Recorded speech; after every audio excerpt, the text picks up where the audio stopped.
Now we move on to our next news.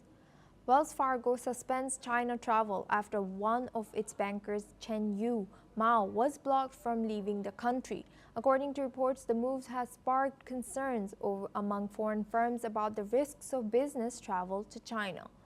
China's foreign ministry has responded to reports of an exit ban, insisting that the country remains welcoming to foreign business and committed to market access. In a series of statements, a ministry spokesperson said China welcomes companies from the US and other countries to invest in the Chinese market and will continue to offer a market-oriented, law-based environment. Not only that, but China also reiterated its commitment to high-standard opening up and stressed that the rule of law applies to both Chinese and foreign nationals in China.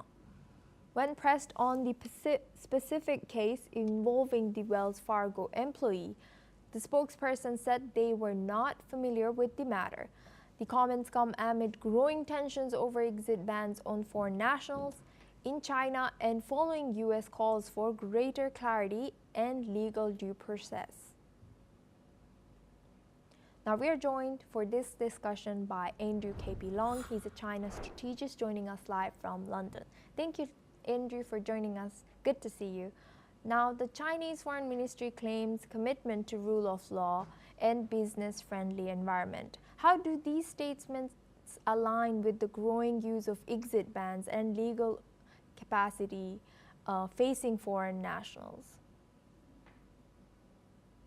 I think that this situation must be viewed in its both historical context and also on the ongoing rivalry and confrontation between the United States and China on many fronts.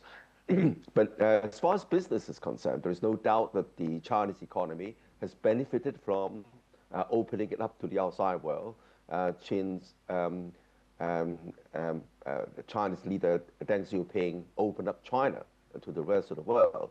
And there's been a wave of foreign investments in China, benefiting not only China, but to international businesses.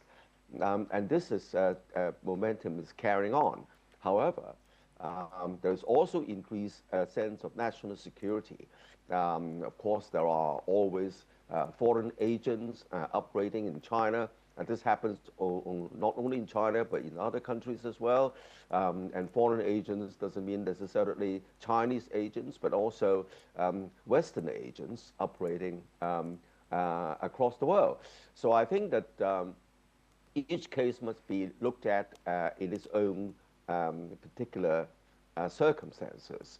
But amongst it all, there are increasing opportunities in China, especially when China is trying to double down on giving visa-free access to a dozen of Western countries in recent months, suggesting China wants the outside world to see more of China, not only in the major cities, but even in the provinces.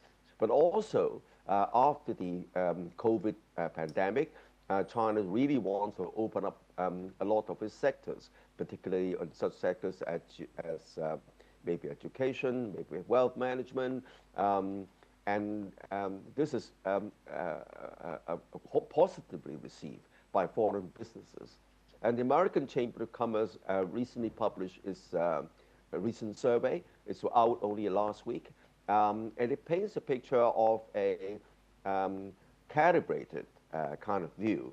In the sense, there are opportunities there, but of course, foreign businesses should be aware they're operating in, of course, in a foreign country with laws, of course, pertaining to national security and other issues in the host countries, and they should be mindful of that. But I think that overall, it's a false narrative that China wants to drive out foreign businesses. By no means.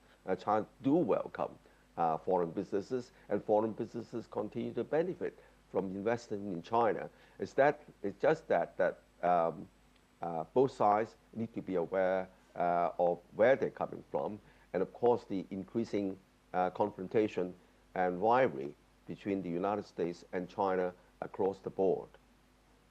Thank you very much, Andrew K.P. Long, for joining us and sharing that insight as a China strategist.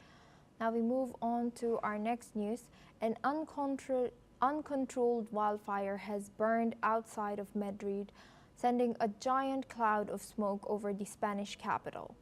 The fire broke out in the town of Mentrida in central Spain's Castile-La Mancha region, around 30 miles southwest of the capital. Local authorities urged residents to stay home and close their windows. Spanish authorities said the blaze had burned around 3,000 hectares by the late evening. Firefighters deployed on the ground and in the air are working to extinguish the fire. More than 95 firefighters have been deployed to deal with the blaze. Dozens of people have been forced to evacuate their homes as the Spanish Civil Guard was deployed to protect residents from the fire.